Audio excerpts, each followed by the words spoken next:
Бажаю здоров'я. Сьогодні провів кадрові зміни в Збройних силах України разом з головкомом Олександром Сирським та міністром оборони Рустемом Умєровим визначили, що новим начальником Генерального штабу буде Андрій Гнатов.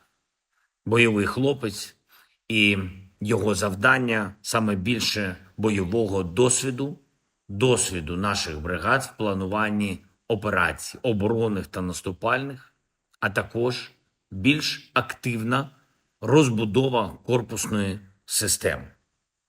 Все, чому наші бригади навчила війна, має впроваджуватись на 100% вже на рівні планування. Генерал Брагилевич з посади начальника Генштабу переведений в Генеральну інспекцію Міністерства оборони. Сьогодні ж була доповідь головкома щодо бойової обстановки. Бойові дії та наша оборона тривають майже по всій лінії фронту. В багатьох ключових точках від Харківщини і Куп'янського напрямку до південних напрямків. Після перемовин у Джиді і появи на столі американської пропозиції щодо тиші на фронті, Росія вкрала ще майже тиждень війни, яка потрібна тільки Росії. Ми зробимо все, щоб ще більше активізувати дипломатію. Зробимо все, щоб дипломатія була результативною. Але кожен день зараз – це захист нашої незалежності, нашої держави, наших людей. І потрібно пам'ятати, саме підтримка нашої армії, всіх наших сил оборони та безпеки України, нашої держави, така підтримка вирішує все. Я дякую кожному і кожній, хто не забуває, що оборона України, стійкість України – це головне. Дякую всім українським воїнам, кожному нашому підрозділу. Дякую кожному і кожній, хто працює на оборону та на нашу державу. І дякую всім українцям за кожен збір для нашої української армії. Потрібно пам'ятати, поки окупант на нашій землі, поки лунають повітряні тривоги, ми маємо захищати Україну. За результатами тижня хочу особливо відзначити воїнів 59-ї окремої штурмової бригади безпілотних сил. Дякую вам. Також 72-га окрема механізована бригада. Це Покровський напрямок. Молодці.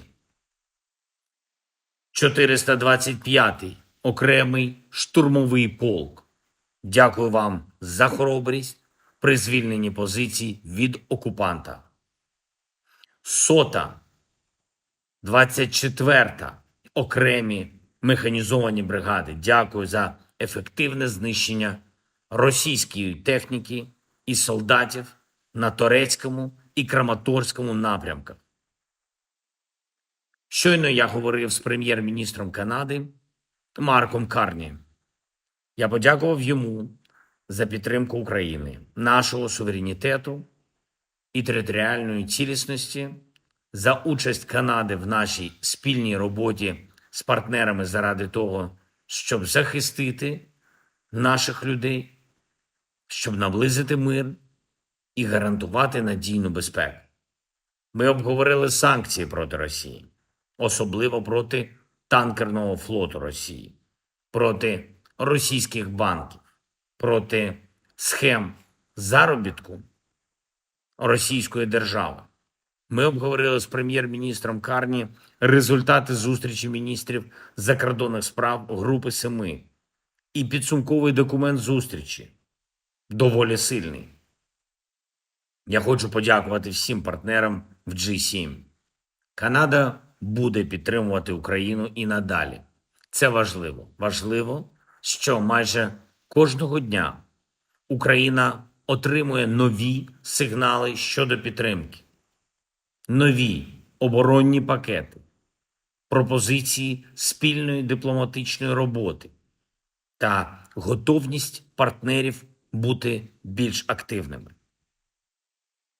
Зараз мені міністр оборони Умєров доповів про виконання задач щодо ППО, ракети для «Айріс-Т», для «Насамсів» та «Сам-Т».